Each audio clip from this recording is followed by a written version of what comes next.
खान स्थल पर electrical equipment breaker या स्विच बॉक्स के माध्यम से ऑपरेट होते हैं। ये मोटर कंट्रोल रूम में या ट्रेलरों में स्थित हो सकते हैं। सभी स्विच और ब्रेकर को ठीक से पहचाना या लेबल किया जाना चाहिए। जब ब्रेकर को चालू करें तो ब्रेकर के किनारे खड़े हों और अपना सिर दूसरी ओर घुमा लें। ब्रेकर बंद करते समय भी यही प्रक्रिया अपनाएं। केवल योग्य इलेक्ट्रीशियन या योग्य व्यक्ति ही उन क्षेत्रों में काम कर सकते हैं जहां संभावित इलेक्ट्रिकल हजार्ड हो सकते हैं। योग्य व्यक्तियों को इलेक्ट्रिकल इक्विपमेंट और उसका इंस्टॉलेशन का प्रशिक्षण प्राप्त करना चाहिए और उन क्षेत्रों में काम करने के लिए आवश्यक स्किल और नॉलेज का उपयोग करना चाहिए। उन्हें इलेक्ट्रिकल इक्विपमेंट के आसपास काम करने में शामिल खतरों को भी समझना चाहिए। इलेक्ट्रिकल इक्विपमेंट के साथ मेंटेनेंस और रिपेयरिंग करने का सबसे सुरक्षित तरीका इक्विपमेंट को डी एनर्जाइज करना और यह वेरीफाई करना है कि यह डी एनर्जाइज हो चुका है। आर्क फ्लैश की घटनाएं अत्यधिक खतरनाक होती हैं। एक आर्क फ्लैश हवा के माध्यम से होने वाली एक शॉर्ट सर्किट है जब इलेक्ट्रिफाइड कंडक्टरों के बीच का इंसुलेशन या आइसोलेशन उन पर अप्लाइड वोल्टेज को सहन नहीं कर सकता।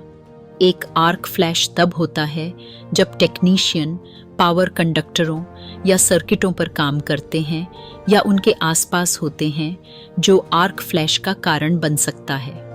आर्क का तापमान 5000 डिग्री फ़ारेनहाइट से अधिक हो सकता है, जिससे एक तेज रोशनी चमकती है और तेज आवाज होती है। इलेक्ट्रिक पावर इक्विपमेंट से बाहर की ओर फटकर गर्म गैसें फैलाती है, मेटल को पिघलाती है, गंभीर जलन का कारण बनती है और ऐसे प्रेशर वेव पैदा करती है जो सुनने की क्षमता को डैमेज पहुंचा सकती हैं। फ्लैश आंखों की दृष्टि को भी नुकसान पहुंचा सकती है। प्रेशर वेव लूज मटेरियल जैसे इक्विपमेंट के टुकड़े, टूल्स और अन्य वस्तुओं को उड़ाकर फेंक सकती हैं। ये किसी भी पास खड़े व्यक्ति को चोट पहुंचा सकती हैं।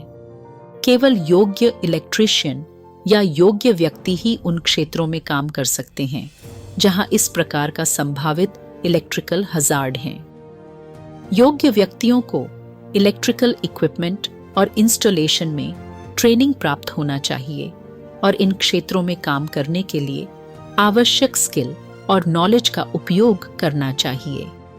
उन्हें यह भी समझना चाहिए कि इलेक्ट्रिकल इक्विपमेंट के आसपास काम करने में कौन कौन से खतरे शामिल हैं। नियमों के अनुसार योग्य टेक्नीशियन की सुरक्षा के लिए फ्लैश प्रोटेक्शन बाउंड्री की आवश्यकता होती है। यह संभावित आर्क पॉइंट के चारों ओर एक काल्पनिक गोल घेरा जैसा होता है। जब किसी काम को स्थापित फ्लैश प्रोटेक्शन सीमा के भीतर किया जाता है तो उचित सेफ्टी डिवाइस पहनना अनिवार्य होता है। इलेक्ट्रिकल इक्विपमेंट पर मेंटेनेंस और रिपेयर करने का सबसे सुरक्षित तरीका यह है कि उपकरण को डी एनर्जाइज करें और यह सुनिश्चित करें कि यह डी एनर्जाइज हो चुका है। यदि आप इलेक्ट्रिकल पैनलों के आसपास काम करने के लिए योग्य नहीं हैं तो उनसे दूर रहें। यदि आप योग्य हैं तो सुनिश्चित करें कि आपके पास काम को सुरक्षित रूप से करने के लिए उचित इक्विपमेंट और संसाधन हैं। वीडियो पूरा देखने के लिए आपका धन्यवाद। हमसे जुड़ने के लिए चैनल को सब्सक्राइब अवश्य करें।